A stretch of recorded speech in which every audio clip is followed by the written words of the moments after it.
मसूबुरगढ़ी में सिंधियाना news network के reporter कल्बलगा के मूजिब तालीम बाबत शऊर ऐं वाधारे के उनवान हेठ पढ़ंदी सिंध त वधंदी सिंध जेसिरे हेठ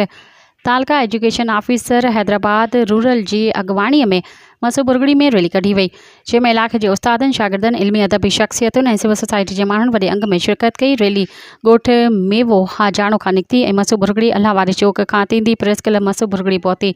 जिते deputy district education officer secondary Imdad Gopang Ahmed Arisar, deputy DO primary taluka education officer city Imdad Hussain Shahani, assistant education officer Maqbool Ahmed Memon, government higher secondary school के head master Asghar Paldi, taluka education officer Iqbal Ahmed Jamali media से ॻाल्हाईंदे चयो त तालीम के वाधारे ऐं जेके भी ॿार स्कूल खां ॿाहिरि आहिनि उन्हनि खे स्कूल में आणण लाइ ही जागरूकता रैली कढी वई आहे त जीअं तालके जे माण्हुनि में शऊर उजागर थी सघे त हू पंहिंजा ॿार सरकारी स्कूलनि में दाख़िल कराइनि। जागरूकता रैली में deputy district education officer primary Ahmed Arisar, head master Darya Beg Mughal Abdul Majeed Rind, head master Hatri Inayat Ali, chairman union committee Barchani Liaquat Badhani,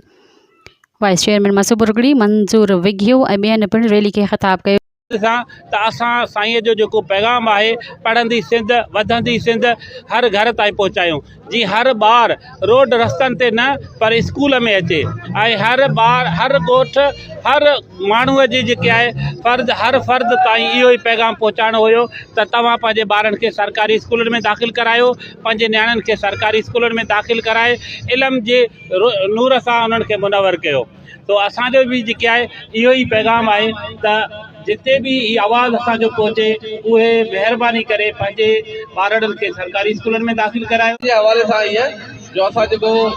government के एडन ॾिना उन में ॿार असां 100 लिखी मोकिलिया, एडमिशन असांजी 150 थी वई, 200 ते एडमिशन थी वई, पोइ बुकनि जी शार्टेज आई, बुकनि जी शार्टेज हिन खे 5% खे शार्टेज नथो थी सघिजे ऐं तक़रीबन 100% जे क़रीब न त 95% असां वटि ॿार किताब अची विया आहिनि ऐं ॿारनि ताईं पहुची विया आहिनि। इहा ॻाल्हि न त किताब सिर्फ़ु अची ऐं उन वेयर हाउस ते पिया आहिनि, उहे ॿारनि ताईं पहुची विया आहिनि। इंशाअल्लाह अल्लाह ताला जी ज़ात वञा उमेद आहे ऐं तव्हां सभिनी ते ही जेको मैसेज असां खणी आया आहियूं रोडनि ते निकितल आहियूं उस्ताद दोस्त पेरेंट्स ॿार त इहो मैसेज असां घर घर ताईं पहुचायूं, घरनि ताईं हर उन घर ताईं पहुचायूं जिते इहो मैसेज न पहुची सघियो आहे त हू पंहिंजे नियाणियुनि खे पंहिंजे छोकिरनि खे दाख़िला कराइनि ऐं इंशाअल्लाह त असांजी पढ़ंदी सिंध वधंदी सिंध। हुकूमत सिंध जे तालीम खाते जे हुकुम मूजिबि त हिकु मैसेज आहे जेको सिंध जी कुंड कुट ते पहुचाइणो आहे त पढ़ंदी सिंध त वधंदी सिंध। उन जे बिहाफ ते असांजी जेका ज़िले तालीम खाते जी इंतज़ामिया आहे उन्हनि इहो रोड प्लान जेको ठाहियो जिते असां मैसेज पहुचाइणु चाहियूं था।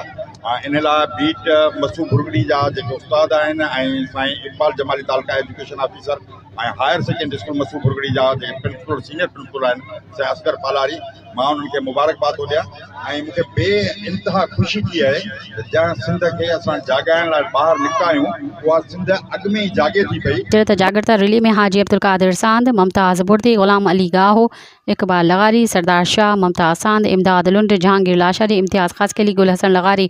मोहम्मद असीम हालीपुटो, अब्दुल सत्तार बिरोही, काशान अली, जावेद दल ऐं ॿियनि सभी माण्हुनि रैली में शिरकत कई।